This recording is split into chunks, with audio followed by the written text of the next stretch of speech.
This is just one of the boardwalks that takes you out into the middle of the bog here. They do ask that you don't walk in the bog to preserve the plants that live out here. Right here you can see this stuff called leather leaf. It's a common name for it because it kind of feels like leather when you touch it.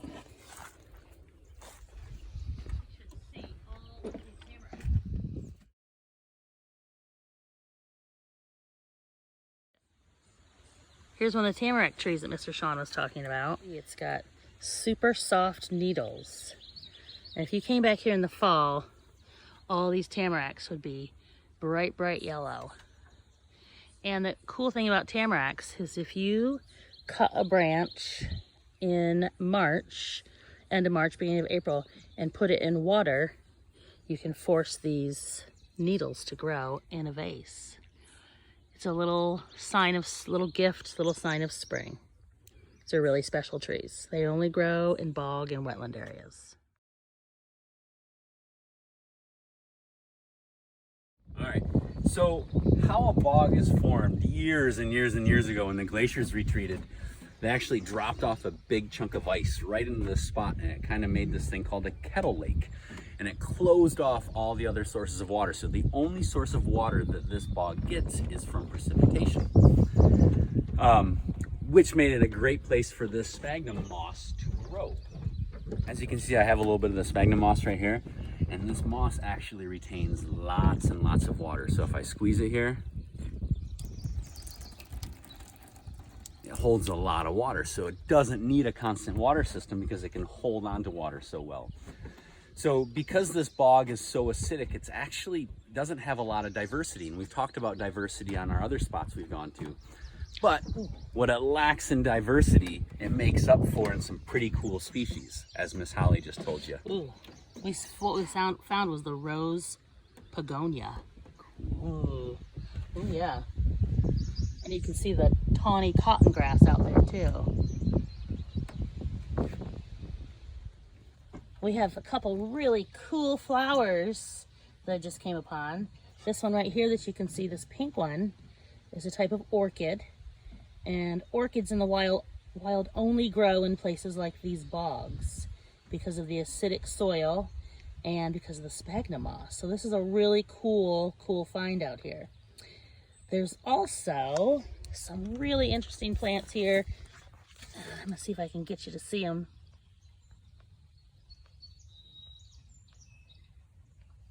Called sundew. Oh, there they are right there. And the sundew are a type of carnivorous plant. And you can see they have the little, looks like little specks of water on the end of their, right here, on the end of their petals. And so those will attract insects, and those insects will fall into those petals, which are like a little mouth, and the acid inside that plant will eat up that insect. It's very similar to a Venus flytrap, except for this one you can find growing in the wild of Michigan. So these are really two cool plants. We got really lucky to find them. Here's a picture of the pitcher plant, but you can see one. Where is it? You can see one out here in the bog. You can really only see the back of it. But that's another type of carnivorous plant. The insects fall into the petals, into the leaves of the flower, and then they're digested. Hi there, Mr. Sean. So remember I told you that this bog was formed because of the glaciers and a big chunk of ice fell in there. Well, this is an example of some of the rocks that were pushed around by those glaciers and just deposited right here. So these rocks right here could have been sitting here for the last 10,000 years, which is pretty cool to think of. Heck yeah. Here's another really cool plant that I found. This is called a bear root. It's called bear root because sometimes bears will eat it. And it's actually a parasite. It's a parasitic plant that grows on the roots of oak trees. This is something else that's pretty unique to this kind of area. You don't find them that often, but if you do, they're really cool to check out. They're kind of like a corn cob. They've got these little seeds right here, but I am not going to eat it. It even kind of looks like an animal tooth. Super cool find. So walking down the trail, I just came upon this deer enclosure. And so what this deer enclosure does is it kind of limits where the deer can go and graze for food. So if you look inside the fence, there's all sorts of vegetation growing in there. But if you get outside of the fence, there's definitely less vegetation. So by having this enclosure set up, wildlife management can kind of figure out how to balance vegetation and herbivory at the same time.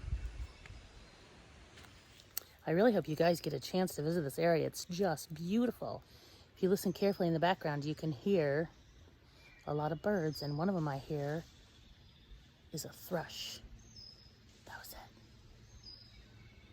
Sounds like a flute.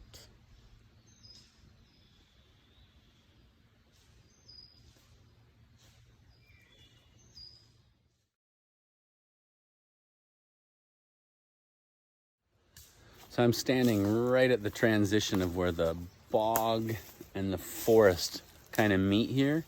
And as you can tell, there's a lot more open water here, which is a great place for many of the different reptiles and amphibians to live. See some bugs and some other stuff moving around in the water. And obviously some animals have come here to grab a drink.